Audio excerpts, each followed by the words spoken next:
Dilansir dari Detik News pada hari Rabu, tanggal 8 Februari tahun 2023 diberitakan, Menparekraf Sandiaga Uno mengaku tak ingin memperpanjang urusan perjanjian utang 50 miliar rupiah dengan Anies Baswedan saat Pilkada 2017. Namun Anies dinilai tetap harus memberikan klarifikasi langsung soal perjanjian utang itu. Pertama, sebaiknya Anies bersikap memberikan respons terkait dengan utang piutang ini. Minimal publik tahu duduk perkaranya dari perspektif dua arah, tidak monolog dari Sandi. Ini bukan hanya terkait kuat bayar atau tidak, tapi menyangkut meluruskan persoalan ini hingga clear dan tuntas, demikian ujar Direktur Eksekutif Parameter Politik Indonesia Adi Prayitno kepada wartawan, Selasa tanggal 7 Februari tahun 2023. Pemirsa NKTV Media, inilah yang ditunggu-tunggu oleh publik, klarifikasi Anies Rashid Baswedan soal janji politik dan hutang 50 miliar tersebut yang ditayangkan perdana di podcast Mary Riana.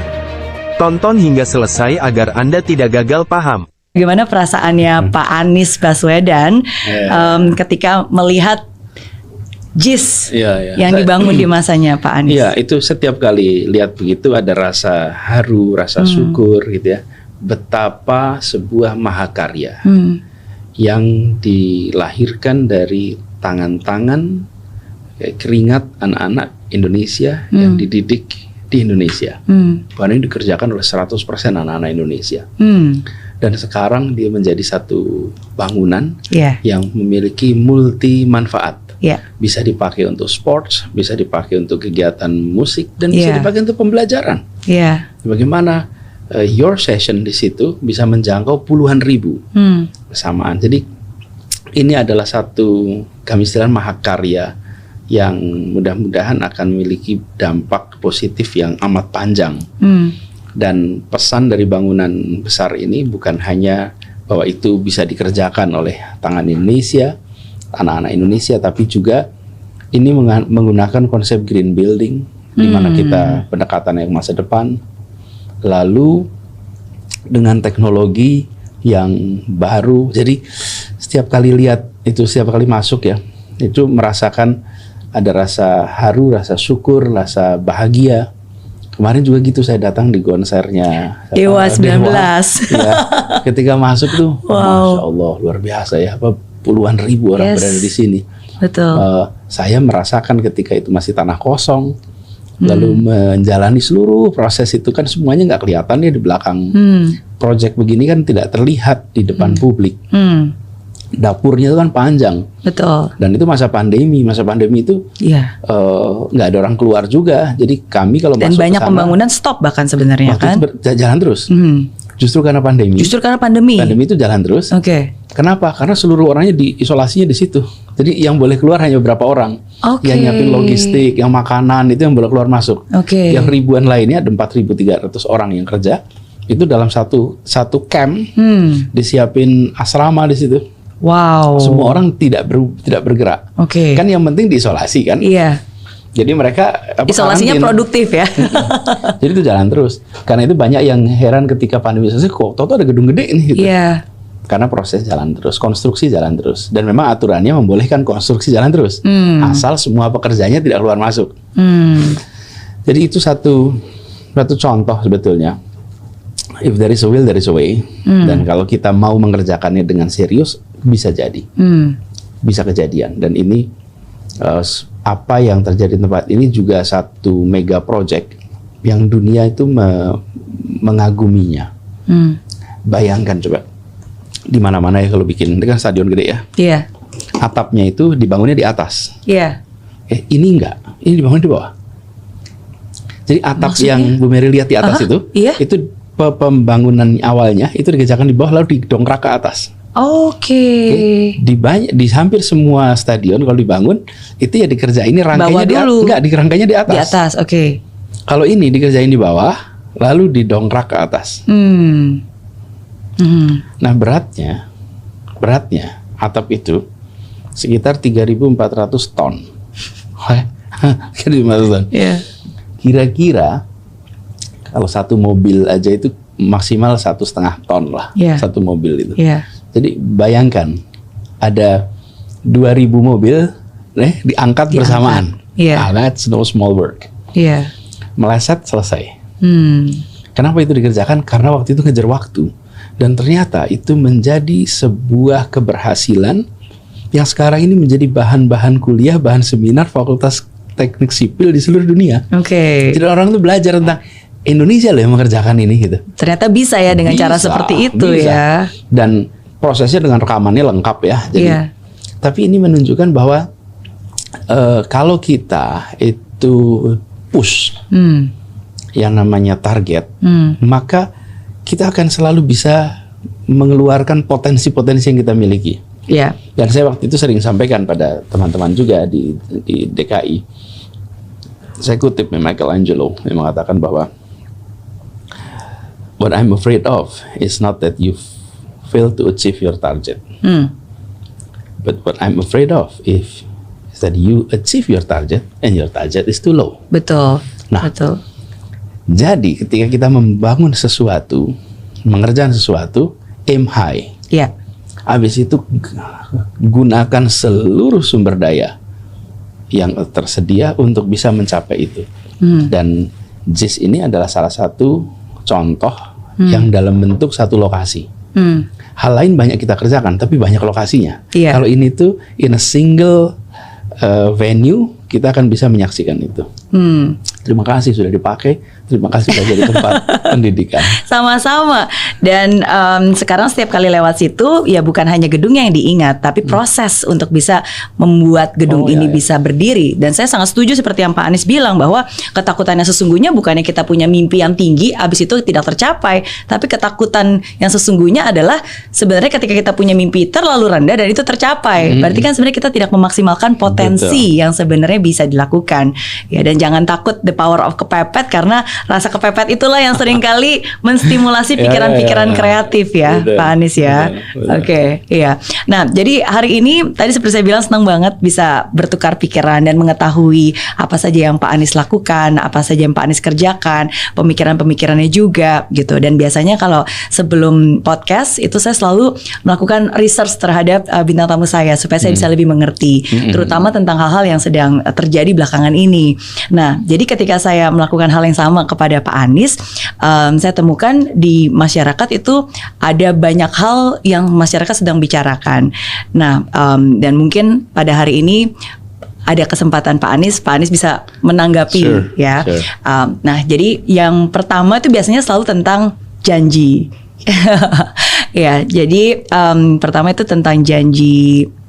Hutang janji ya kan, jadi tentang hutang ya sih. Pertama adalah hutang janji, berawal dari ketika Pak Sandiaga Uno sharing bahwa ketika pas lagi gubernur, wakil gubernur waktu itu ada perjanjian antara Pak Sandi, Pak Prabowo dan Pak Anies gitu. Dan sebenarnya nggak menyebutkan isinya apa, tapi masyarakat melakukan rumor dan bilang bahwa salah satu isinya bahwa Pak Anies nggak akan nyapres kalau Pak Prabowo nyapres. Tapi kan sekarang ternyata dua-duanya capres gitu. Nah, bagaimana tanggapan Pak Anies? Ya, sebenarnya sederhana. Pak, saya sampaikan pada waktu mulai bekerja bahwa saya akan fokus di Jakarta 5 tahun. Saya akan fokus Jakarta 5 tahun. Dan sesudah Pilkada 2017 itu ada Pilpres 2019. Jadi saya sampaikan saya tidak akan tengok kanan kiri, saya akan full 5 tahun di Jakarta. Karena itu saya tidak akan mengikuti Pilpres. Walaupun Ibu Mary kalau ingat ya, pada saat debat pertama, debat calon gubernur loh. Jadi bukan debat calon gubernur. Pertanyaan pertama dari panelis itu begini, Pak Anies, apakah Bapak akan maju Pilpres atau tidak? Loh, ini lagi debat gubernur ditanyain Pilpres. Saya bilang no, saya akan di Jakarta, dan itu rekamannya ada, namanya juga debat kan, dan rekamannya. Jadi sesederhana itu. Tuntaskan 5 tahun, sesudah itu kita nggak tahu apa lagi yang terjadi. Saya tidak tahu apakah saya akan kembali mengajar, apakah saya akan meneruskan di pemerintahan. Kalau meneruskan di pemerintahan, apakah tetap di Jakarta, apakah untuk tugas yang berbeda. Jadi kita komit 5 tahun dan komitmen itu saya pegang. Jadi ketika di tahun 2018 saya diajak untuk menjadi wakil pasangannya Pak Prabowo, saya sampaikan juga kepada beliau, Pak Prabowo, terima kasih atas undangannya. Ini sebuah kehormatan. Tetapi saya punya komitmen untuk menyelesaikan di Jakarta selama 5 tahun. Jadi saya rasa itu, dan memang kuncinya adalah menyelesaikan janji dengan warga Jakarta. Karena janji saya dengan warga Jakarta banyak. Saya tanda tangan tuh kontrak-kontrak politik dengan warga jaringan rakyat miskin kota, dengan kampung akuarium, dengan masyarakat kaki lima, itu semua janji-janji yang saya harus tunaikan. Apa yang saya harus sampaikan kepada mereka kalau setelah 1 tahun saya pergi, kemudian nanti mereka tidak lagi percaya kepada proses demokrasi karena yang bertanda tangan untuk mengikuti pemilu begitu saja meninggalkan. Saya tidak mau kerjakan itu, dan itulah yang kemudian saya laksanakan. Sesudah itu selesai, saya nggak tahu berikutnya apa kan. Dan apalagi tahun 2017, dari mana kita tahu apa yang akan terjadi 5-7 tahun yang akan datang. Tapi itulah komitmennya dan itu yang dilaksanakan. Terima kasih Pak Anies sudah menanggapi, dan setuju Pak Anies sudah memenuhi janji untuk bisa menyelesaikan masa tugas sebagai gubernur, dan bahkan bukan hanya itu, approval ratingnya pun juga sangat baik. Alhamdulillah. Dan memang ketika ngobrol itu memang nggak nyebut tahun. Misalnya saya berjanji menyelesaikan 5 tahun. Tidak ada menyebut 5 tahun sampai tahun 22, kemudian tidak akan ikut 1-2 dia. Ya kira-kira nggak gitulah kira-kira. Itu yang pertama, hutang janji. Yang kedua, hutang 50M. Yang terakhir Pak Sandi menyebutkan setelah didoakan dan juga dipertimbangkan, didiskusikan dengan keluarga, beliau ikhlaskan hutang 50M itu. Menurut tanggapan Pak Anies? Jadi begini, pada masa kampanye itu banyak sekali yang melakukan sumbangan. Banyak sekali. Ada yang kami tahu, ada yang kami tidak tahu. Dan ada yang memberikan dukungan langsung kepada apakah relawan, apakah tim. Nah, kemudian ada pinjaman, sebenarnya bukan pinjaman, dukungan yang pemberi dukungan ini meminta dicatat sebagai hutang. Jadi dukungan yang minta dicatat sebagai hutang. Lalu kami sampaikan, bila ini kan dukungan untuk sebuah kampanye, untuk perubahan, untuk kebaikan. Bila ini berhasil, maka itu dicatat sebagai dukungan. Bila kita tidak berhasil dalam pilkada, maka itu menjadi hutang yang harus dikembalikan. Jadi itu kan dukungan tuh. Nah, siapa penjaminnya? Yang menjamin Pak Sandi. Jadi uangnya bukan dari Pak Sandi. Itu ada pihak ketiga yang mendukung. Kemudian saya menyatakan, saya ada suratnya, surat pernyataan hutang. Saya yang tanda tangan. Dan di dalam surat itu disampaikan, apabila pilkada kalah, maka saya berjanji, saya dan Pak Sandiaga Uno berjanji mengembalikan. Dan saya dan Pak Sandi, yang tanda tangan saya. Apabila kami menang pilkada, maka ini dinyatakan sebagai bukan hutang dan tidak perlu, jadi selesailah. Gitu, itu bentuk dukungan ya, dan sudah selesai, betul. Jadi itulah yang terjadi. Makanya begitu pilkada selesai, menang, selesai. Saya ingin garis bawahi, Bu Mary, di sini. Kenapa kalau kalah malah bayar? Kenapa? Kan kalau kalah bayar. Biasanya orang berpikir kalau menang bayar. Gitu. Udah kalah bayar lagi. Aduh, itu kan lebih beban lagi. Ya, biar motivasinya lebih serius. Kalau kalah, maka saya akan berada di luar pemerintahan. Maka di situ saya cari uang untuk mengembalikan. Mungkin saya bisnis, mungkin saya usaha apapun supaya mengembalikan. Saya di luar pemerintahan. Kalau saya menang, saya masuk pemerintahan, saya tidak cari uang di pemerintahan untuk membayar itu. Iya. Nah, kalau tidak saya harus ngumpulin uang bayar hutang. Iya, Lah bukankah ini yang menjebak kita selama ini? betul. Dengan segala macam Betul. praktek-praktek fundraising untuk apa? Untuk biaya pilkada. Kemarin Iya. sebaliknya. Bila kalah maka saya di luar pemerintahan. Sah dong cari uang. Betul. Sah dong punya usaha. Betul. Tapi begitu menang saya di pemerintahan malah tidak usah. Justru itulah dukungan Anda untuk Jakarta yang lebih baik, bukan? Betul, dukungan untuk membawa perubahan Untuk membawa itu. perubahan Jakarta. Jadi mengembalikannya dalam bentuk perubahan, Exactly. janji apa yang bakal dikerjakan gitu kan. Persis. Mhm. Itu mindset baru. Oke. Cuman kan itu ada perjanjian yang karena ada seseorang yang mengungkap ya sekarang kita ceritakan. Iya, Ada dokumennya. iya. Jadi kalau memang satu saat itu dianggap perlu dilihat boleh aja, tidak ada sesuatu yang luar biasa di situ. Iya. Jadi tidak ada sebuah hutang yang hari ini harus dilunasi. Nggak ada. Iya, Karena ketika pilkadanya selesai. betul. Jadi menjadi aneh gitu ketika sekarang kita bicarakan soal ada hutang yang belum selesai, sudah selesai ketika dulu. Karena perjanjiannya begitu. Terima kasih sudah memberikan Dan saya informasi. dan ini Bu Mary, saya berharap mudah-mudahan pola seperti ini itu bisa menjadi bahan referensi untuk dipikirkan. Bahwa mendukung itu untuk perubahan, Ya. bukan mendukung sebagai investasi untuk nanti dikembalikan dalam bentuk privilege. Gitu, Mindset kira-kira. itulah yang harus dirubah ya. Karena banyak orang mungkin bukan apa adanya tapi ada apanya di belakang. Tapi thank you sekali lagi karena banyak kurangnya informasi membuat banyak orang itu berasumsi. Jadi dengan informasi yang sekarang saya dengar langsung dari Pak Anies Baswedan itu sangat membantu sehingga banyak orang juga lebih mengerti. Ya. Iya. Tapi ini sih yang menarik Pak Anies karena kan Pak Anies kan dari dulu mimpinya jadi guru, terus di dunia pendidikan, terus akhirnya jadi gubernur dan sekarang bakal jadi calon presiden. Apa yang berbeda selama 5 tahun belakangan ini dari seorang Anies Baswedan dan apa yang masih tetap sama sebenarnya? Ya, kalau berbeda dalam artian wawasan, spektrum, pengalaman urusan menjadi bertambah sekali. Sekarang saya merasa bersyukur bahwa bertugas di Jakarta itu membuat saya belajar tiap hari. Tiap hari belajar. Dalam setiap pertemuan dengan jajaran, saya belajar.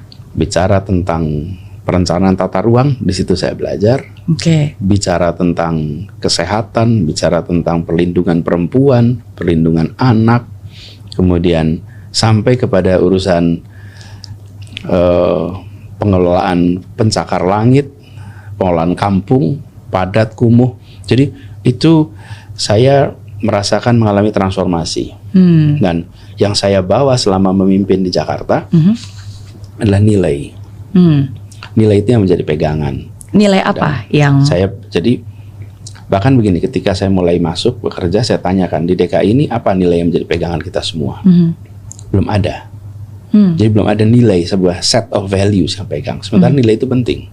Karena nilailah yang membuat kita tahu mana benar, mana salah, mana baik, mana tidak baik. Betul. Kalau kita tidak punya nilai itu, ya values ya, bukan skor, Betul. values. Betul. Karena itu kenapa kalau perusahaan punya namanya corporate values, Betul. organizational values. Untuk memberikan batasan Karena kan? values itu menjadi pegangan. Iya. Lalu disepakatilah ada 5 nilai lah yang disepakati. Nah, saya garis bawahi bahwa kehadiran sebuah pemerintahan adalah untuk menghadirkan rasa keadilan bagi semua. Jadi our job itu memberikan rasa keadilan bagi semua.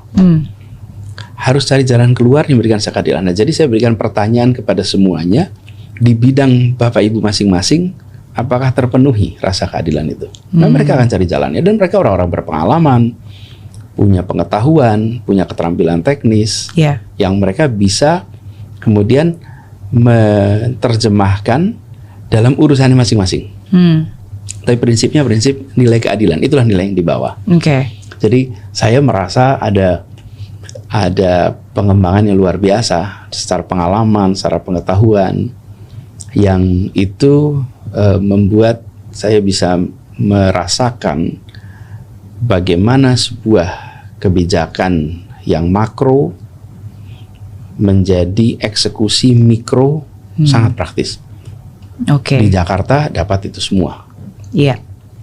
Dari mulai yang makro sampai yang mikro. Jadi kalau dulu saya bertugas di kementerian, saya mendapatkan tugas di sisinya policy, eksekusinya di tingkat daerah. Seluruh Indonesia. Ya. Ya. Tapi kalau di Jakarta itu dari mulai policy-nya sampai eksekusinya. Jadi itu yang yang tidak berubah. Itu yang berubah ya, wawasannya wawasan, ya. pengetahuan. Betul. Tapi saya komentar sedikit ya dari apa yang Pak Anies bilang tadi. Saya sangat setuju karena apapun juga keputusan kebijakan yang dibuat itu saya yakin Pak Anies juga memikirkan konsekuensinya untuk semua gitu. Dan salah satu hal yang saya suka dan itu membekas banget adalah sebuah kalimat yang Pak Anies bilang. Contohnya nih kalau kita mensupport para UMKM, bagaimana Pak Anies bilang harus bisa membesarkan yang kecil tanpa mengecilkan yang besar. Ya, di Jakarta ini yang kecil banyak sekali, mikro itu banyak. Secara jumlah lebih dari 96% usaha di Jakarta adalah mikro dan kecil. Hanya 4% yang besar. Tapi secara ekonomi yang besar, yang 4% itu sangat besar. Iya. Nah, kita harus mencari cara supaya yang kecil ini tumbuh, berkembang. Jangan sampai yang kecil itu kecil terus. Jadi Bu Mary, saya itu ya ketika bertugas menjadi calon gubernur, kan berkeliling, namanya kampanye. Tapi kalau buat saya it was a spiritual journey. Karena saya bukan berkampanye sesungguhnya. Saya sedang didekatkan kepada realita yang selama ini tak terkuat di permukaan. Di kota inilah ekstrimnya itu terjadi. Ekstrim paling miskin ada, ekstrim paling kaya ada. Yeah. Di kota ini ekstrim paling tidak terdidik dan paling terdidik itu ada. Tempat yang ekstrim sempit sampai yang rumah ekstrim luas di sini ada. Jadi bagi saya ini this is not just a campaign di mana saya menjelaskan, bukan, saya dipertontonkan dengan kenyataan tentang ibu kota kita, di mana republik ini dulu dilahirkan. Di sini saya sempat waktu saya katakan this is a spiritual journey. Saya bilang sama teman-teman semua tim, kalau kita menang, let's help to fix it. Nggak mungkin selesai 5 tahun, tapi arahnya benar. Yeah. Yang kedua, kalau kita kalah, maka kita harus kerja di Jakarta. Oh. Saya kan waktu itu ngelola Indonesia Mengajar, ngirim guru-guru kemana-mana. Betul. Oke, kalau sampai kita kalah, kita ikut ngurus Jakarta yuk. Karena sebagai ketika keliling, civil society, udah melihat ya. Jadi apapun juga posisinya, sektornya tetap ini harus dilakukan itu kan di soal Jakarta. tanggung jawab aja, Betul. mau pakai posisi mana, pakai pemerintah. Saya dulu bekerja di luar pemerintah, tapi kita kerjakan public purpose, public interest itu. Sama, saya di pemerintahan sama aja. Buat saya itu di dalam dan di luar tuh sama-sama mengerjakan yang dituju oleh republik ini. Nah, jadi pada saat itulah saya menemukan sebuah kenyataan-kenyataan yang kita harus ikut biasa. Nah, yang kecil-kecil ini banyak sekali. Saya ketemu di mana-mana. Ada, ingat ini, ibu-ibu punya usaha konveksi sangat kecil. Yang kerja itu sekitar 5 orang. Di dalam rumahnya yang sekaligus dapurnya yang di kampung yang sangat padat. Terus saya tanya, Bu, udah berapa tahun? Saya tahu udah 10 tahun, Pak, begini. Terus tumbuh tidak? Enggak tumbuh, ya biasa aja gitu. Saya ketemu warung, cerita, Pak, ini alhamdulillah Pak udah generasi kedua Pak. Dulu bapak saya, sekarang saya. Nanti ke mana lagi ketemu, ini udah dari nenek ke ibu, terus ke saya. Saya perhatikan gitu. Kenapa yang kecil terus kecil? Kalau orang bilang, Pak ini alhamdulillah sudah 3 generasi. Halo, 3 generasi di sini terus? Harusnya bertumbuh ya, harusnya makin besar. Coba, Bu Mary mulai ya. dari mana garasi? Iya. Betul kan? Betul. Habis garasi itu sewa ruko. Terus sekarang bisa di sini. Sekarang puji itu Tuhan. namanya pertumbuhan. Iya. Itu yang kecil jadi besar dia begini nih contohnya. Tapi kalau Bu Mary di ruko terus dari 2012 sampai sekarang berarti you're not growing. That's true. Bukan cerita romantis ya. Di sini udah 9 tahun. Itu bukan romantis. Artinya gak tumbuh. Apa yang menjadi masalah? Apakah itu struktural? Apakah itu non struktural? Kalau struktural itu artinya aturan-aturan kita. yang membuat itu tidak bisa tumbuh. Atau non struktural, aturan itu ya, aturan zonasi, aturan keuangan, aturan apapun lah. Yang non struktural, apakah dia kerjanya tidak keras, apakah dia kekurangan akses kepada pelatihan dan lain-lain. Nah, setelah saya perhatikan, ternyata banyak dari sisi kita yang harus perbaiki. Karena itu kemudian sekarang nih, misalnya mereka nggak bisa dapat izin usaha. Kenapa nggak dapat izin usaha? Karena bukan di tempat yang boleh berusaha. Iya, betul. Bu Mary waktu bikin di garasi bisa punya izin usaha?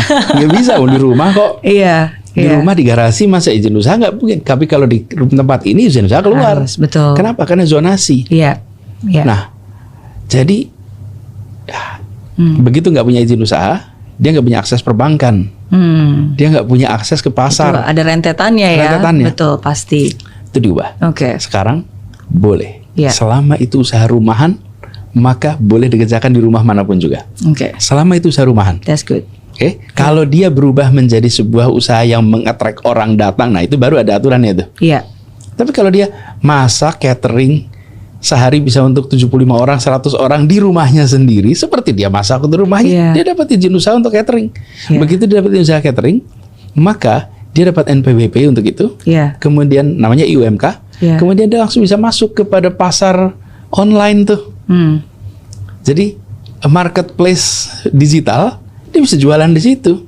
Saya pernah, Bu Mary, ke sebuah warung kaki lima, makan pecel lele. Kemudian itu kok lama sekali nggak datang-datang nih pecel lelenya nih. Jadi saya tanya, di mana ini pecel lele, mana pecel lele? Maaf Pak, antriannya panjang. Ini lagi ngelayanin online. Di samping itu banyak sekali ini ojol. Ya? Saya mengira pangkalan. Ternyata mereka tuh nunggu pesanan jadi. Lokasinya kaki lima, bentuknya tenda, ordernya online. Kenapa? Karena dia punya izin usaha, dia punya NWP, dia masuk marketplace online. That's it. Yang kecil mendadak tersambungan dengan pasar yang luas. Dulunya yang bisa masuk ke sana yang mana? Ini udah gede-gede itu. Restoran ya udah besar. Mereka lah yang bisa tersambungkan kepada marketplace. Nah ini contoh bagaimana membesarkan yang kecil tanpa mengecilkan yang besar. Kadang-kadang kita besarin yang kecil sambil musuhin yang besar. Jangan, yang besar ini kita butuhkan. Ada hal contoh sederhana lagi, misalnya dulu Jalan Jenderal Sudirman dan Jalan Tamrin itu akan ditutup dari motor roda 2.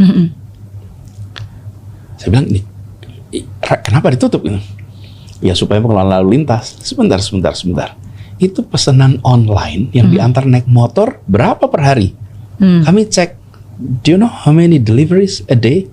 500.000. 500.000 per hari. Delivery per hari. Lewat jalan itu. Dari mana taunya? Ya untung ada aplikasi online. Data ya. Datanya kelihatan. Iya, big data. Itu tahun 2018 ya data itu. Saya nggak tahu hari ini, barangkali lebih banyak lagi. Bayangkan kalau kita tutup. Itu order-order makan siang, makan malam, snack dari macam-macam. Dari ribuan rumah tangga nggak bisa diantar ke situ. Atau kalau diantar dengan harus kendaraan mobil, lebih mahal ya. Itu yang disebut sebagai structural. Kita bicara keadilan sosial. Jangan sampai jalan yang paling prestigious di Indonesia, namanya Jalan Sudirman, dengan bisnis distrik sentralnya di situ, justru dia tidak memiliki dampak kepada rumah tangga yang ada di seluruh Jakarta. Ketika kita membuat sebuah kebijakan, sadari apakah ini memenuhi value kita menghadirkan keadilan sosial. Kalau tidak, let's fix it. Karena itu kenapa kemudian motor boleh. Karena kita ingin agar mereka yang punya usaha dan membutuhkan akses itu nggak terhalang. Gitu kira-kira.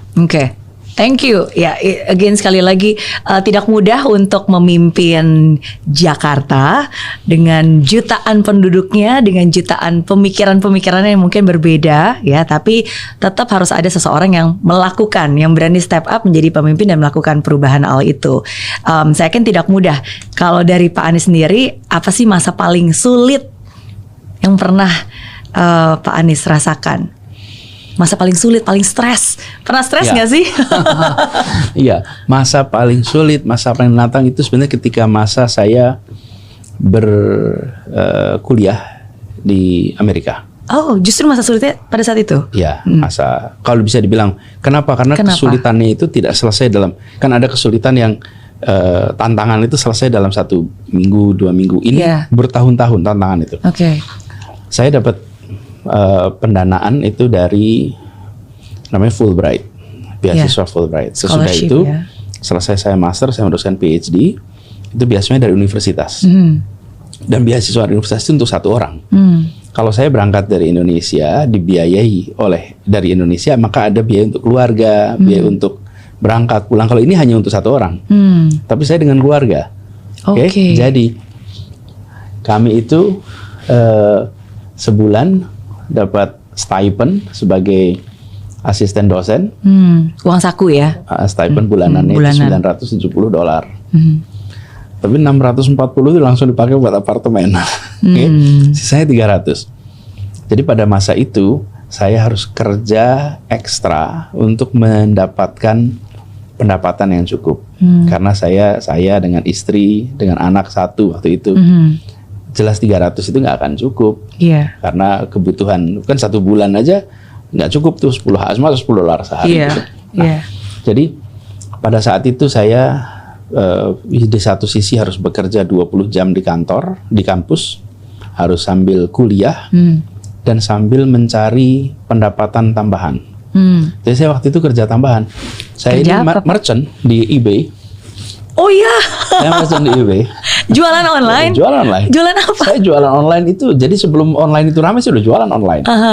eBay juga masih baru sekali. Bahkan saya sering cari namanya Craigslist. Craigslist itu nanti boleh cari sejarahnya tuh. Craigslist itu masih yang ini apa namanya numerik tuh, belum apa, websitenya itu belum pakai mouse lah kira-kiranya. Masih pakai apa namanya, non grafik semuanya. Non grafik, oke. Itu namanya Craigslist, itu jual beli barang di situ. Jadi saya di Craigslist dan eBay. Wah, baru tahu. Ya, terus ada Craigslist itu lebih lama lagi tuh. Nah, jadi saya kalau hari Jumat Sabtu saya akan hunting, cari barang-barang garage sale. Saya beli, saya rapikan, saya foto, kemudian fotonya juga pakai foto. Pada waktu itu masih foto biasa di scan, kemudian setelah 2-3 tahun ada foto digital, saya pakai foto digital, upload, kemudian saya jual. Saya penjualnya namanya Fun Crane karena saya tinggal di Jalan Crane Drive, jadi namanya Fun Crane. Ternyata itu nama akunnya Pak Anies ya. Saya jual di situ, kemudian saya transaksi banyak dan pernah unik tuh, saya pernah beli mesin cuci, pernah beli kasur, pernah dan kemudian resale. Jadi saya jual lagi, saya rapikan, mesin cucinya tuh rapikan, dibersihin sampai bagus betul, difoto lagi, dijual. Tantangannya pas delivery itu, nganterinnya, aduh mesin cuci itu ampun. Nah, jadi tantangan besar di situ. Bahkan saya ada periode ya, saya harus bekerja.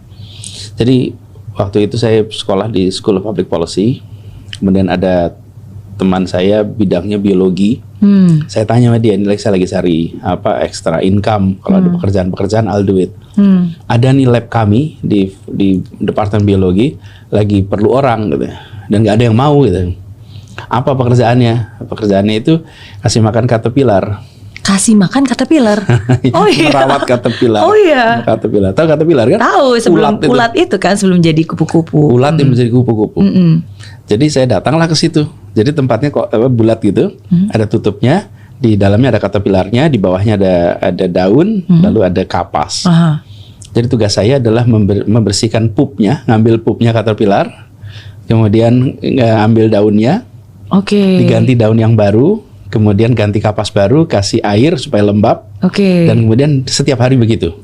Jumlahnya 1.200 caterpillar. Jadi satu lab itu isinya ulat semua. Ya ulat tuh kalau kita ngobrolin gini enak pas dilihat. Iya. Mau lunch itu rasanya kayak lihat. Jadi ada 1.000 lagi 1.200 ya kan? setiap hari. Saya kerjakan itu selama summer sampai semuanya selesai project. Jadi itu adalah masa di mana kami harus menjalani begitu banyak urusan yang secara waktu sangat ketat. Bekerjanya bisa dibilang non-stop.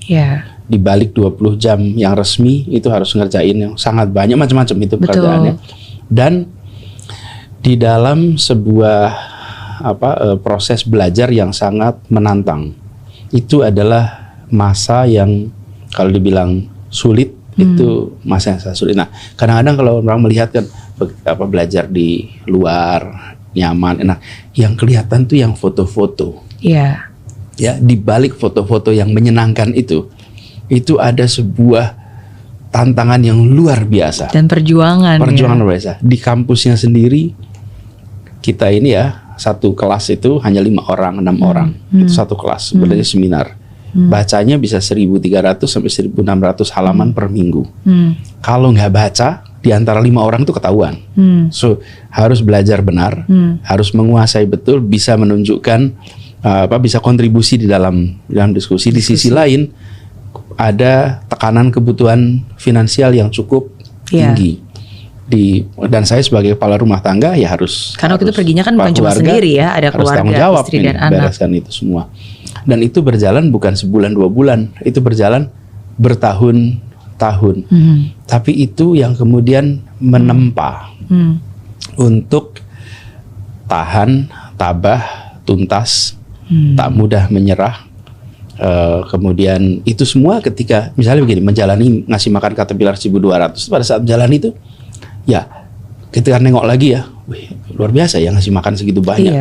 Menjijikkan itu ketika lihat 1.200. Butuh kesabaran dan kebesaran hati kan, ini udah PhD sebenarnya. Nah, dan pikir-pikir waktu itu nggak ada orang yang mengerjakan.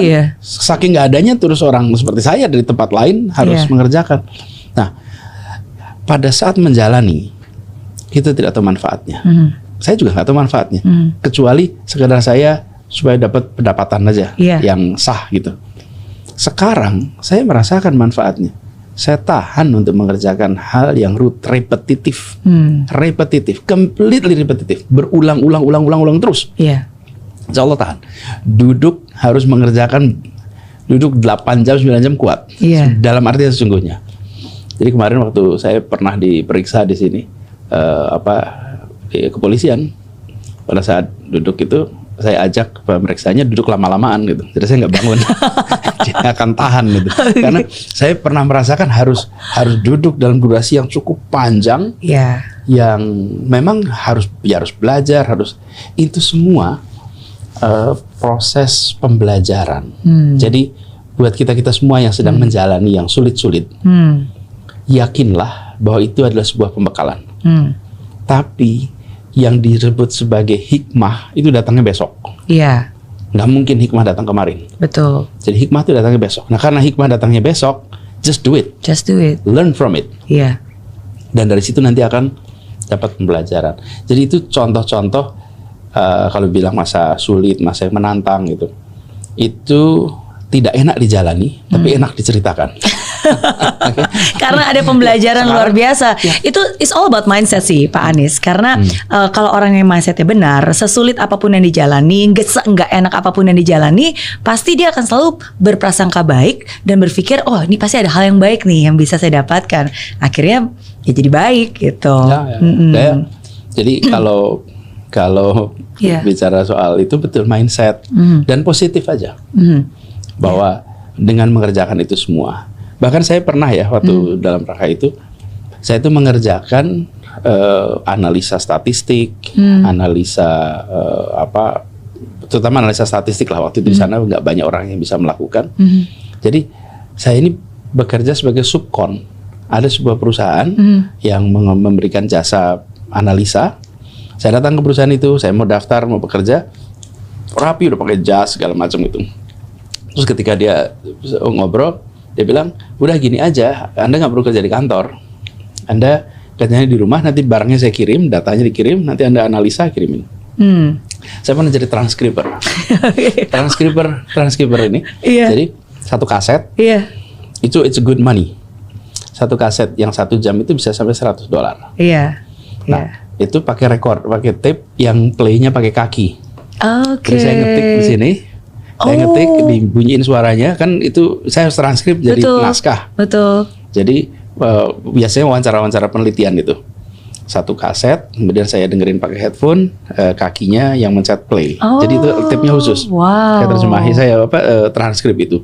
Itu satu kaset bisa sampai 10 jam, 8 sampai 10 jam. Walaupun kasetnya 1 jam tuh. Tapi ngerjainnya ngerjainnya betul. Satu-satu diulangin gitu. Itu saya kerjakan banyak sekali kalau orang-orang penelitian pada punya kaset itu. Nah, saya kerjakan di malam hari. Jadi udah Udah tugas selesai sekolah, ngurusin rumah juga udah. Nanti mulai jam 11 malam, saya mulai itu ngetik tuh. Nah, itu adalah masa yang hari ini enak diceritakan. Tapi pada waktu itu, bayangin ngetik sampai 1:30 pagi. Terus nanti jam 5 udah bangun, udah siap-siap lagi. Siap lagi, terus itu. Nah, tapi itu bukan masa berat, itu masa sulit. Oh beda ya masa sulit dan masa berat ya. Tapi benar sih kalau misalnya kayak tadi saya yakin semua saya sebagai anak perantau dan perantau-perantau lainnya pasti bisa relate ya bagaimana kita harus bisa bertahan di tengah situasi dan keadaan. Ya, dan sendirian. Dan sendirian gitu. Kayak tadi Pak Anies bilang kan harus tabah, harus tekun, harus tangguh, dan saya yakin semua itu pasti tidak jauh karena kehidupan spiritualitas dari Pak Anies sendiri yang saya yakin itu menguatkan Pak Anies. Saya itu yakin betul bahwa di dalam agama kami, di agama Islam, itu yakin bahwa Allah itu tidak akan memberikan ujian yang kami tidak sanggup untuk mengembannya. Hal paling spiritualitas atau mukjizat apa nih yang mungkin Tuhan pernah bantu, pernah tolong yang Allah hadir di setiap kesempatan dalam semua yang saya jalani. Saya selalu yakin bahwa dibukakan pintu-pintu kemudahan lewat jalan yang saya tidak duga sebelumnya. Ini contoh sederhana aja. Contoh sederhana, tadi saya cerita, saya lagi butuh cari pekerjaan. Toto classmate saya, dia dari departemen lain, bidangnya biologi, nggak nyambung. Saya di public policy. Saya cerita, ini kan kayak dikirim untuk ngasih solusi. Kemudian jadi selalu ada. Nah, kalau spiritual journey dalam artian exposure itu pengalaman di Jakarta. Jadi bekerja di Jakarta itu adalah sebuah perjalanan spiritual, karena ini lebih dari sekedar mengerjakan sebuah SOP dan regulasi pemerintah, undang-undang, tapi ini adalah sebuah masyarakat yang saya merasa punya ikatan, rasa ikatan tanggung jawab batin yang kuat. Kenapa? Karena ketika saya menjalani masa kampanye, saya menyaksikan dari dekat problematika yang ada di masyarakat di sini. Jadi saya sering, kenapa misalnya sebagai contoh ya, saya kan datang kampung-kampung padat, kumuh gitu. Saya sebenarnya gimana ya mereka ini punya ruang yang mereka bisa menikmati. Ya bagi yang sudah kelas menengah di rumahnya sudah ada ruangan yang cukup, ada taman, ada tempat bermain. Tapi bagi mereka yang tinggal di kampung padat, kumuh, sempit, itu di mana ruangnya? Itulah sebabnya kenapa kita bangun taman kemarin. Lebih dari 400 taman itu ada yang dibangun baru dan revitalisasi. Dan konsepnya diubah dari garden menjadi park. Bedanya? Ya. Garden itu adalah untuk ditonton. You enjoy it, you view it, you enjoy the view. Kalau garden itu to play. Kalau park itu to play berarti ya. Nah, kebanyakan kita ini konsepnya untuk ditonton. Sehingga taman-taman kita itu ditulisin dilarang menginjak rumput. Nah, kapan anak-anak kita bisa main? Karena dianggap sebagai garden. Dalam bahasa Inggris ada garden, ada park. Dalam bahasa Indonesia dua-duanya taman. Nah, benar juga ya. Jadi kita shifting itu. Sehingga menjadi tempat-tempat yang sekarang ini alhamdulillah dalam jarak sekitar 800 sampai 1 kilometer dimanapun akan ketemu park di Jakarta. Kenapa? Supaya anak-anak ini punya ruang bermain. Mereka itu ingin punya ruang terbuka yang mereka bisa menikmati, yang mereka merasakan negara hadir, memberikan ruang terbuka untuk mereka, ruang bermain itu. Lalu bikin trotoar itu kemarin, lihat misalnya jalan trotoar itu kita bangun lebih dari 240 km trotoar di Jakarta. Yang paling kelihatan memang Jalan Jenderal Sudirman. Yang tempat-tempat lain karena nggak banyak difoto, tapi kita bangun sebetulnya 240 km. Jenderal Sudirman itu paling cuma 8 km. Nah, bisa jadi Citayam Fashion Week kemarin. Kemarin contohnya. Apa sih yang terjadi? Bu Mary ingat nggak jalan itu sebelum ada trotoar? Yang kesana hanya para profesional atau owner yang berkantor di sana. Rakyat ke sana, rakyat kebanyakan tidak. Mau kemana? Karena semuanya naik mobil langsung masuk ke parkiran gedung. Betul. Motor parkiran gedung. Nggak ada tempat ruang terbuka. Sesudah dibangun trotoar, mendadak jalan ini menjadi milik semua. Oke? Tidak ada jalan dengan gedung pencakar langit sebanyak Jalan Jenderal Sudirman di seluruh Indonesia. Dan disitulah berkumpul, bisa dibilang talent-talent yang terbaik dari mana-mana. Itu salah satu tempat berkumpulnya talent Indonesia. Betul, karena kita memberikan ruang untuk mereka bisa ada di situ ya. Sekarang dengan itu dibuatkan trotoar rapi, siapa saja datang. Sekarang jalan ke sana Bu Riana akan ketemu ketemu orang dari berbagai tempat jalan-jalan. Iya. Bawa anak, bawa keluarga. Mereka menikmati ini sebagai sebuah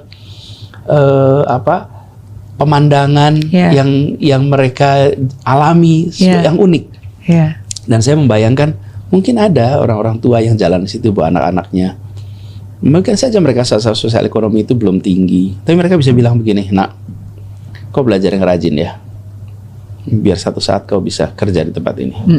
Satu saat bahkan kamu bisa beli tempat di sini. Amin. Ya. Nah itu nggak bisa terjadi kalau kita tidak membayangkan yang kita kerjakan adalah untuk masyarakat kebanyakan. Itulah yang saya sebut sebagai spiritual journey. Jadi ini bukan sekedar menjalankan regulasi, undang-undang. Ada perasaan saya ingin mereka bisa merasakan yang dirasakan oleh orang yang lain. Oke.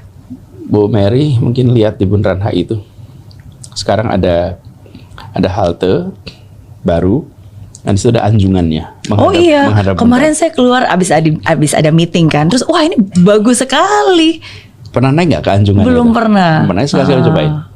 Jadi gini, kita ini kan berapa kali ada acara di gedung-gedung yang di sudut sana. Iya.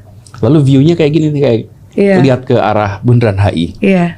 Terus sambil saya berdiri di situ, saya lihat kapan ya rakyat kebanyakan bisa merasakan yang saya rasakan ini. Pemandangan Bundaran HI dari gedung yang tinggi di sekitarnya indah sekali. Iya. Tapi rakyat kebanyakan nggak bisa merasakan itu. Kenapa? Karena di tempat-tempat itu kafe yang harganya nggak murah, restoran yang harganya nggak murah, nggak mungkin. Just not possible. Dibuatlah halte itu.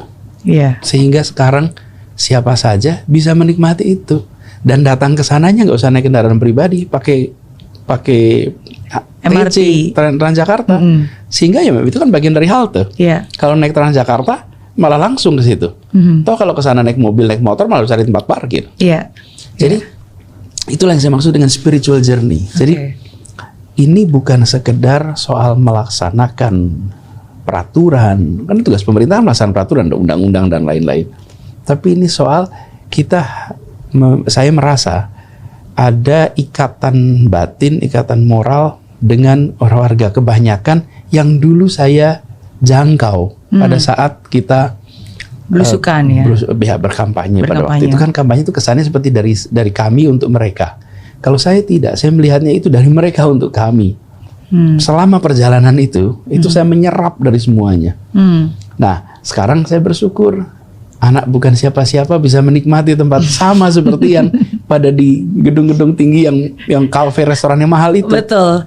Apalagi itu persis loh, pemandangannya sama tapi di depannya kan memang kafe, hotel. Dan kita sedangkan itu nggak perlu. Tidak usah memusuhi yang itu, nggak usah memusuhi. Itu adalah nggak apa-apa, tumbuh saja. Betul. Tapi yang kecil dapat kesempatan juga. That's it. Karena itu yang besar nggak usah khawatir. Kadang-kadang kalau kita bicara tentang memberikan kesempatan pada yang kecil sambil memusuhi yang besar, enggak. Yang restoran itu nggak kemudian dipajakin 2 kali lipat, enggak, sama aja. Tapi yang penting yang kecil dapat, gitu kira-kira.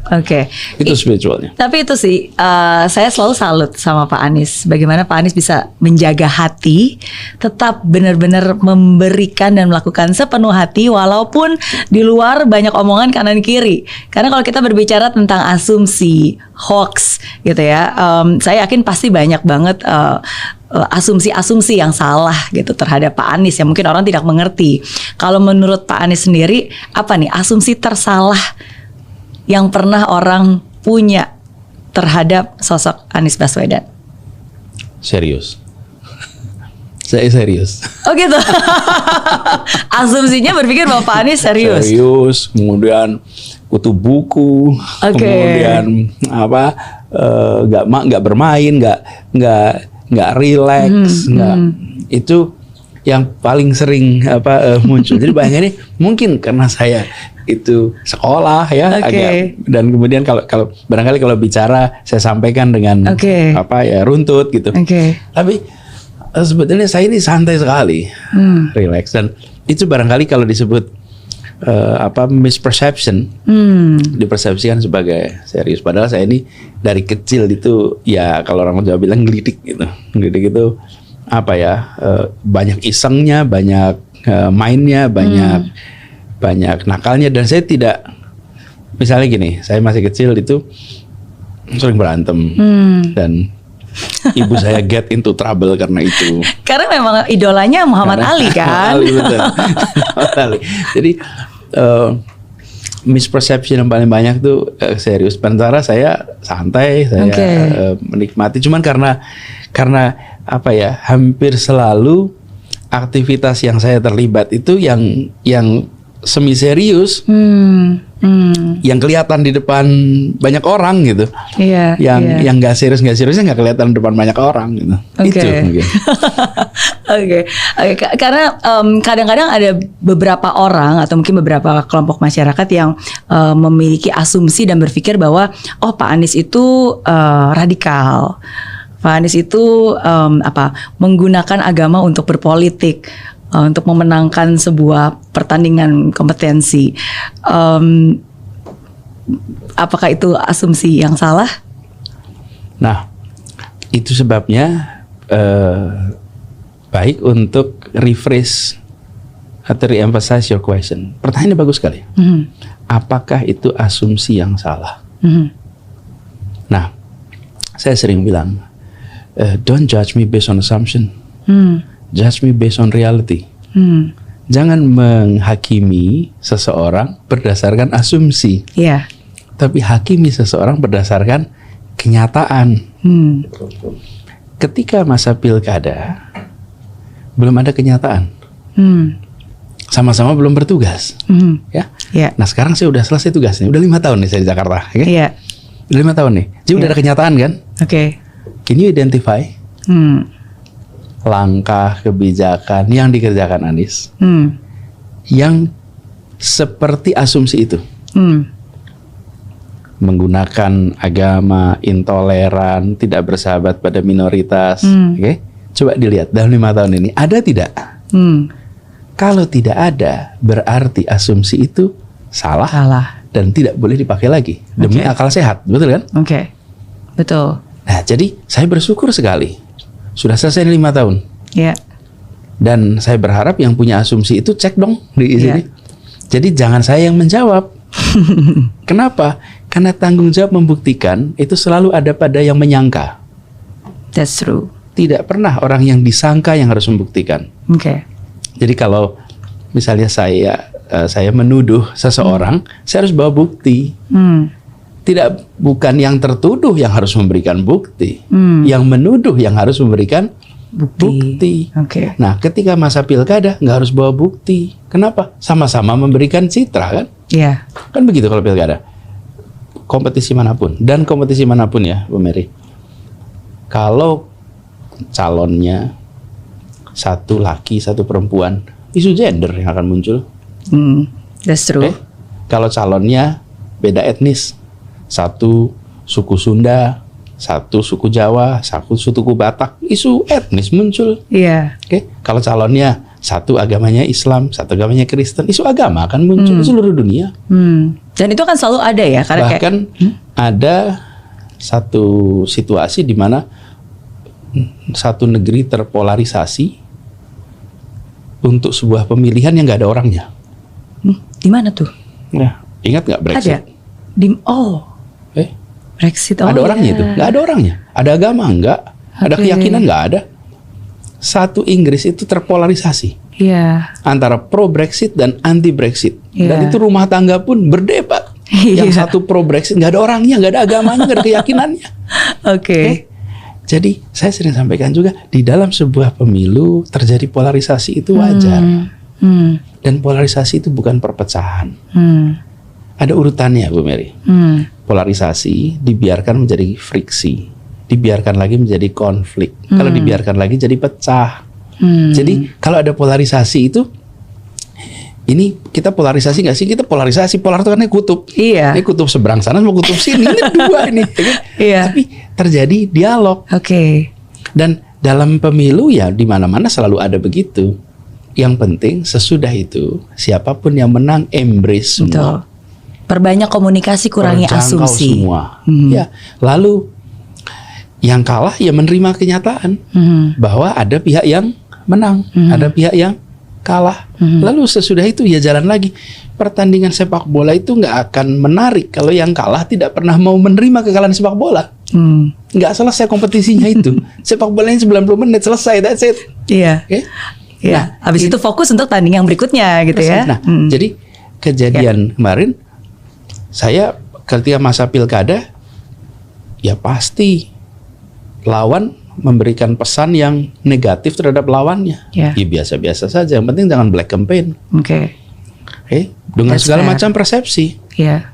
Yang satu sisi memberikan persepsi yang negatif terhadap lawannya, satu juga begitu. That's okay. Sesudah selesai, saya bertugas nih. 5 tahun maka itu, Bu Mary, saya tidak menerima wawancara media internasional selama 4 tahun pertama. Oh gitu. Ya, Kenapa? Karena media internasional tidak akan membahas soal apa pengelolaan kampung, pendidikan, kesehatan. Mereka ya taunya isunya isu agama, politik. Oke. Oke, saya tunggu sampai tahun keempat. Iya. Setelah sampai tahun keempat, pertanyaan itu saya jawab dengan pertanyaan balik. Apakah Anda melihat di Jakarta terjadi intoleransi, terjadi diskriminasi, terjadi ketegangan, atau sebaliknya di Jakarta tenang, damai? 5 tahun kemarin ada nggak ketegangan di Jakarta? Ada nggak perasaan bahwa ada sebuah tekanan antar kelompok? Wah, ada. Itu boleh dicek tuh. Karena mungkin banyak orang mengantisipasi. Kalau tadi kan Pak Anies bilang pilkada dan itu sudah selesai dan diselesaikan dengan baik dengan apa yang dilakukan Pak Anies selama 5 tahun. Tapi kan kedepannya ada pilpres nih dan ada mungkin beberapa orang atau mungkin ada orang-orang yang berasumsi rumor yang bilang bahwa wah nanti kalau Pak Anies Baswedan jadi presiden nanti organisasi-organisasi seperti FPI, HTI yang sekarang dinyatakan sebagai organisasi terlarang nanti bisa dikembalikan lagi dan tidak dilarang dan akhirnya jadi berkembang lagi. Ya. Sederhana. The best predictor of future pattern is your past pattern. Bicara tentang masa depan, lihatlah masa lalu. Lihatlah masa lalu. Okay. Jadi ketika kemudian kita memberikan asumsi, lagi-lagi asumsi ya. Yeah. Asumsi itu diulang-ulang seakan itu kenyataan. Asumsi apapun lah. Asumsi apapun. Jadi kalau ini Bu Mary pakai baju merah, Yeah. tapi kita semua bilang biru, apa yang terjadi? Saya jadi bingung. Biru. Iya. Bu Mary sudah bingung biru merah gitu. Semua orang bilang yang biru gitu. Iya. Jadi sesuatu yang itu yang saya alami. Jadi bayangkan, ini secangkir air putih. Iya. Secangkir air putih nih. Tapi kalau ada 10 orang di ruangan ini, rame-rame bilang ini air keras. Apa yang tercipta di luar sana? Ini air keras. Iya. Maka itu Narasi yang diucapkan. saya tidak mau menjawab ini air putih. Enggak. Udah dah pada nyobain aja. Cobain aja sendiri. Caranya apa? Saya udah kerja 5 tahun nih. Oke. Udah 5 tahun, coba dah Anda lihat sendiri dah. Iya. Terjadi tidak? Iya. Jadi, saya selalu bilang kalau Anda ditanya tentang hal yang sifatnya masa depan, jawablah dengan rekod yang dikerjakan masa lalu. Karena itulah yang paling valid. Soalnya kalau masa depan itu kita bisa ngarang kok soal masa depan. Tapi kalau masa lalu nggak bisa ngarang. Iya. Karena udah kejadian. Iya. Dan dalam psikologi kita tahu tuh, the best predictor of one's behavior adalah your past behavior. Future behavior adalah your past behavior. Jadi kita proyeksikan aja berdasarkan yang dikerjakan di Jakarta. Bila dikerjakan Jakarta itu berdasarkan konstitusi, misalnya ya kira-kira ke depan akan begitu. Isu Akan apapun. seperti itu. Oke. Nah, kemudian tapi dalam semua kampanye, selalu akan ada menyebarkan rasa takut. Ini di mana-mana, bukan hal yang baru, dan saya juga nggak usah komplain. Saya dulu mengamati orang lain, sekarang saya bagian diamatin gitu. Jadi ketika dulu saya ngamati, kenapa orang pada sensi ya diomongin gitu, relax aja lah. Nah sekarang saya juga harus relax dong. Biasa saja, dan itu juga seumur-umur sejarah umat manusia. Di situ ada yang namanya gosip, ada yang namanya diomongin dengan biasa aja. Kita fokus pada apa yang mau kita kerjakan. Betul. Dan tidak usah menghabiskan ruang di dalam pikiran kita untuk itu, karena itu saya nggak pernah bahas. Saya tidak pernah mengomentari, jalan aja. Kenapa? Karena saya yakin yang saya kerjakan ini insya Allah benar, untuk kepentingan orang banyak, dan itu saya pegang. Juga ketika kerja di Jakarta, saya kalau ambil keputusan itu 4 hal nih. 1, apakah memenuhi rasa keadilan? 2, apakah memenuhi kepentingan umum? 3, apakah ini memenuhi akal sehat? 4, apakah ini sesuai regulasi? Jadi urutannya bukan regulasi dulu, keadilan, public interest, kemudian common sense, baru regulasi. Jadi keputusan-keputusan itu dibuat dengan mendasarkan pada itu. Nah, apapun yang dikatakan orang, itu bisa bervariasi. Kumpul 20 orang bisa punya 25 pendapat kok gitu. Nah, tapi saya ambil keputusan berdasarkan itu, gitu kira-kira. Oke, saya sangat setuju. Terima kasih sudah menjawab. Dan saya percaya, dan saya yakin Pak Anies juga setuju juga ya. Maksudnya daripada kita mengomentari apa yang netizen tulis di sosial media, lebih baik kita sendiri yang menuliskan itu dalam sejarah kan. Persis. Membuat Maka sesuatu. Iya, dan diperbincangkan tidak berarti itu urusan penting. Kadang-kadang urusan penting nggak pernah diperbincangkan. Tapi pertanyaan berikutnya ini tentang orang-orang penting di dunia politik, Pak Anies. Saya akan menyebutkan 5 nama tokoh politik, teman-teman politik sebenarnya, dan saya minta komentar jujur dari Pak Anies. Yang pertama, Pak Ganjar Pranowo. Seorang gubernur yang memikirkan masyarakat Jawa Tengah dan teman lama. Kita sama-sama kuliah di Gajah Mada. UGM ya. Beliau 3 tahun di atas saya secara angkatan. Tapi sempat berinteraksi di sana, dan orang baik. Pak Prabowo. Seorang patriot, seorang pejuang yang telah mendedikasikan sebagian besar hidupnya untuk menjaga kedaulatan Indonesia, dari mulai menjadi prajurit sampai sekarang menjadi Menteri Pertahanan. Wow. Pak Jokowi. Seorang yang bisa menjadi inspirasi, dedikasi dalam bekerja yang luar biasa, komitmen untuk delivery atas apa yang dikerjakan sangat tinggi, yang kemudian juga menjadi inspirasi dan bukti bahwa demokrasi di Republik ini memberikan kesempatan kepada siapa saja. Bagaimana seorang anak dari keluarga sederhana berkesempatan untuk memimpin kota, berkesempatan untuk memimpin provinsi, dan kemudian berkesempatan untuk memimpin sebuah negara. Bila kita tidak mengadopsi prinsip demokrasi, tapi mempertahankan aristokrasi, maka orang biasa-biasa saja tidak bisa. Dan banyak negara tetangga kita harus anak seseorang untuk bisa berada di posisi itu. Pak Jokowi jadi inspirasi. Pak Sandiaga Uno.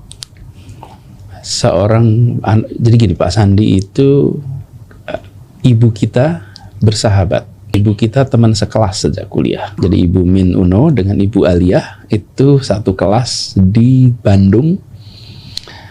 namanya Fakultas Pedagogi Unpad. Wow.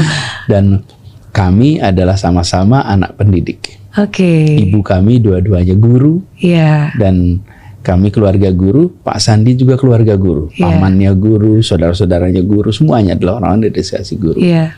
Kami bersahabat sejak lama dan tidak pernah membayangkan bahwa persahabatan dari ibu kepada anak kemudian berjalan bersama di pilkada Iya. dan bertugas bersama. Jadi partner bahkan. Ya, jadi Pak Sandi akan selalu menjadi sahabat sampai kapanpun, dan beliau dan keluarga selalu menjadi saudara kita sampai kapanpun. Yang kelima, Pak AHY, Agus Harimurti Yudhoyono. Seorang anak yang cerdas, yang memiliki prestasi sejak usia belia. Ketika masih SMA di Taruna Nusantara, ketika taruna, seorang anak potensial yang pada masa itu ayahnya masih menjadi komandan Korem. Belum seorang pejabat tinggi. Anak dari keluarga pejuang. Kakeknya Pak Sarwo Edi Wibowo adalah pejuang yang garda terdepan menghadapi komunis ketika menjadi komandan RPKAD, Kolonel Sarwo Edi Wibowo.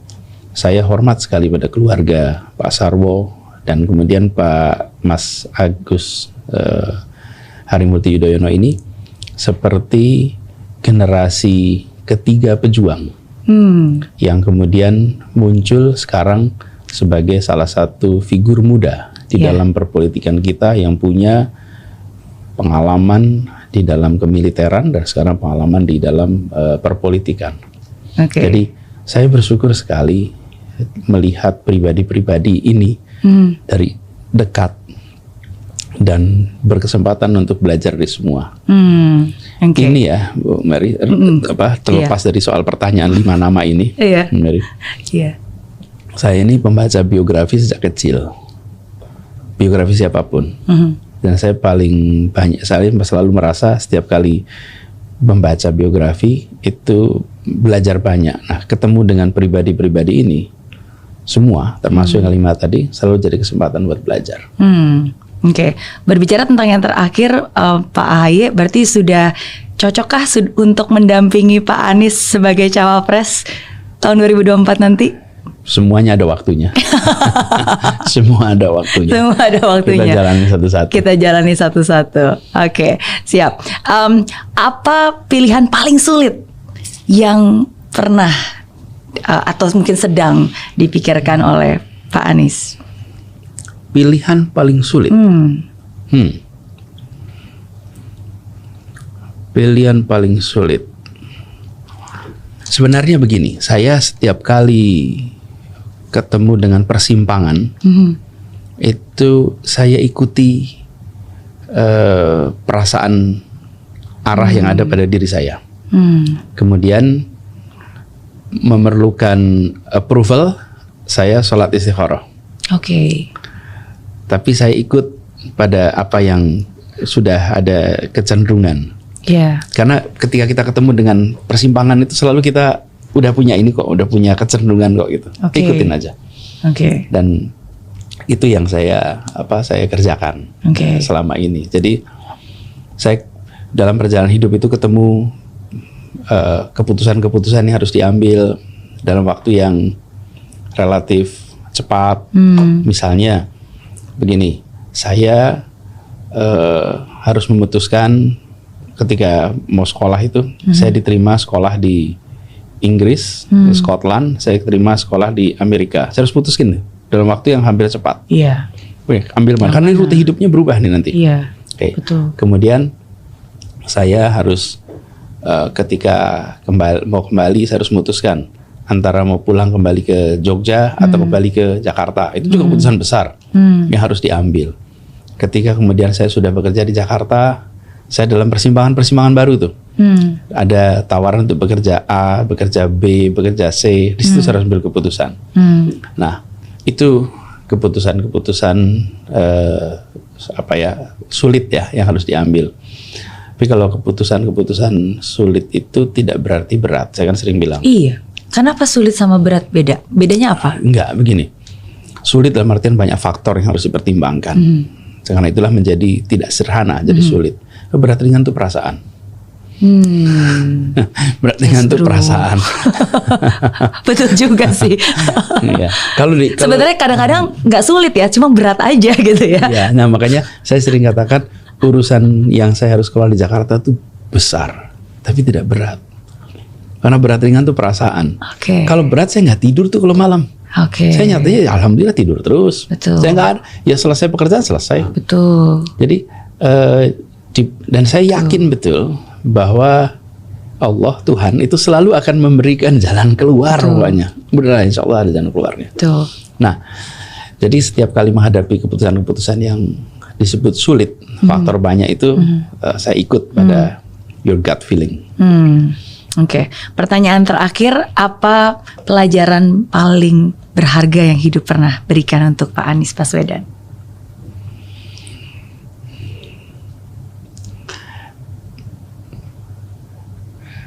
Ketika kita memiliki tanggung jawab, tugas, kerjakan sampai tuntas. Kemudian ketika kita berhadapan dengan situasi-situasi yang sulit, yakinlah bahwa Anda bukan orang pertama yang menjalaninya. Kalau orang lain bisa melewati, insya Allah kita juga bisa melewati. Dan yakin bahwa Tuhan, Allah Subhanahu wa Ta'ala selalu akan memberikan jalan keluar lewat rute-rute yang tidak terduga sebelumnya. Yakin aja, itu nanti akan jalanin. Dan nikmati perjalanan ini sebagai pengalaman. Jadi dinikmatin aja sebagai pengalaman. Kalau kita menikmati, maka tidak menjadi berat. Tapi kalau kita tidak menikmati, itu jadi berat. Saya beri contoh, Bu Mary.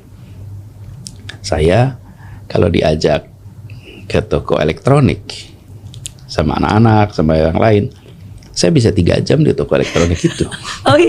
Dan ketika diajak pulang, nanti dulu dong, ini masih nyoba ini, nyoba itu. Kenapa? Gitu. Karena menikmati sekali. Suka gadget ya. Suka gadget, nyobain sound system, nyobain TV, nyobain macam-macam tuh, ada alat-alat yang baru-baru. Jadi saya dulu kalau ada waktu yang longgar, waktu zaman saya masih pergi nyetir sendiri, saya sering mampir tuh ke toko elektronik sekedar browsing aja, nggak beli apa-apa. Nah, tapi kalau saya diajak ke toko baju, sama istri saya nih, baru setengah jam aja udah kapan pulang ya? Masih lama nggak gitu? Padahal AC-nya sama, ruangannya sama-sama nyaman.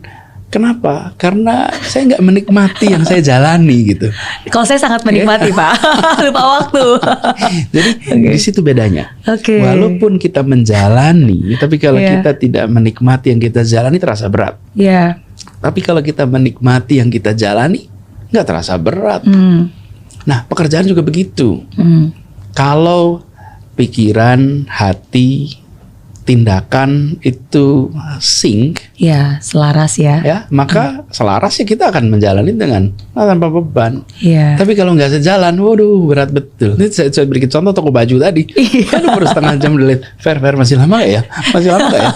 Padahal sama suami saya juga gitu. Tapi kalau ke toko buku, waduh dia lupa waktu. Kalau nemenin saya belanja, udah nggak tahan. Jadi, kita punya situasi di mana kita akan tahan di tempat yang kita menikmati. Nah itu yang saya tadi bilang, ya menikmati yang kita jalani. Walaupun yang jalani itu mungkin berbeda-beda. Makanya kita sering ketemu dengan orang yang mungkin secara status sosial ekonomi belum makmur, tapi mereka bahagia. Ada yang status sosial ekonominya udah luar biasa tinggi, belum tentu bahagia. Ada juga banyak yang bahagia. Jadi nikmati yang dijalani. Dan saya ini yang terakhir nih, jadikan perjalanan sebagai pengalaman. Apa bedanya? Ada orang yang menjalani tanpa mengalami. Di sini ya sekedar jalanin aja. Tapi ada yang dia selalu ambil hikmah tiap hari, tiap waktu dari semua yang dia jalani. Dia menjadi punya pengalaman. Karena dia menyadari apa yang dialami itu. Persis. Nah, sama-sama kuliah 4 tahun. Tapi pengalamannya beda. Iya. Yang satu pengalamannya ekuivalen 2 tahun, Iya. yang satu pengalamannya ekuivalen 8 tahun. Iya. Kenapa? Karena selama 4 tahun kuliah, yang satu explore A, B, C, D, kemudian reflektif, mendapatkan manfaat banyak sehingga pengalaman dia ekuivalen dengan orang 4 tahun, Iya. nggak 8 tahun. Supir juga begitu. Saya pernah, misalnya pengemudi itu ada yang setiap hari belajar rute mana macet, rute mana tidak macet, rute mana efisien, rute mana, sehingga dia menjadi berpengalaman. Tapi ada yang menjalani jalan itu, ya pokoknya jalan aja, nggak pernah mencari jalan yang lebih singkat, traffic light yang lebih cepat, rute yang tidak macet. Pokoknya rutenya tiap hari itu aja. Iya. Jadi hanya menjalani, nggak pernah berpengalaman ini. Nah, dalam hidup kita akan ketemu lika-liku Iya. yang banyak sekali. Semakin kita reflektif, semakin kita ambil hikmah, semakin berpengalaman, semakin matang. Itu sekedar refleksi atas apa yang sudah saya jalani. Terima kasih Pak Anies. Saya sangat menikmati perbincangan hari ini. Banyak belajar, banyak hal-hal yang dikatakan Pak Anies membuka pikiran, dan dari apa yang saya lihat juga itu sangat berbeda ya. Jadi seperti janji saya, terakhir Pak Anies boleh menanyakan satu pertanyaan apapun untuk saya. Gantian. Dari tadi saya nanya terus nih untuk Pak Anies. Iya. Mungkin gini. Bu Mary ini kan menginspirasi, memotivasi. Thank you.